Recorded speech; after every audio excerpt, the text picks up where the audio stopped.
दिल्ली में हुए धमाके के बाद एक बार फिर राजधानी दहल उठी। राजधानी में 14 साल बाद धमाके के बाद जो माहौल देखा गया वो वाकई में भयावह है। दिल्ली में धमाके के बाद कई सवाल उठ खड़े हुए हैं। रिपोर्ट आपको दिखाते हैं।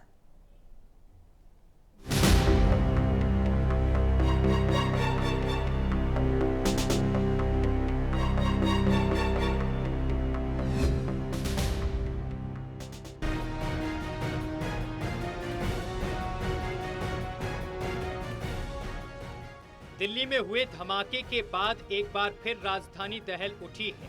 राजधानी में 14 साल बाद राजधानी धमाके के बाद सिहर उठी है। दिल्ली के लाल किला के पास हुए धमाके से कई सवाल उठ खड़े हुए हैं। हालांकि केंद्र सरकार इस घटना की गहन जांच करने और दोषियों को कड़ी से कड़ी सजा देने की न केवल बात कह रही है, बल्कि उसने मामले की जांच भी NIA को सौंप दी है। दिल्ली धमाके की साजिश के तार पुलवामा से जुड़ रहे हैं। दिल्ली में हुए धमाके के बाद देश भर में संवेदनशील स्थानों की सुरक्षा बढ़ा दी गई है। दिल्ली में हुए धमाके से केवल दिल्ली ही निशाने पर है या यह धमाके किसी बड़े खतरे की आहट है?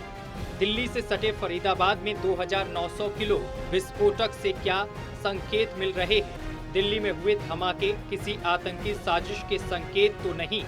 माना जा रहा है कि दिल्ली के धमाके से निकले आतंक के तार जम्मू कश्मीर से लेकर फरीदाबाद, शामली और कई शहरों से जुड़ रहे हैं। दिल्ली में धमाके के बाद पुलिस कई शहरों में छापेमारी कर आतंक की कड़ियां जोड़ रही है। Delhi news bureau, total TV.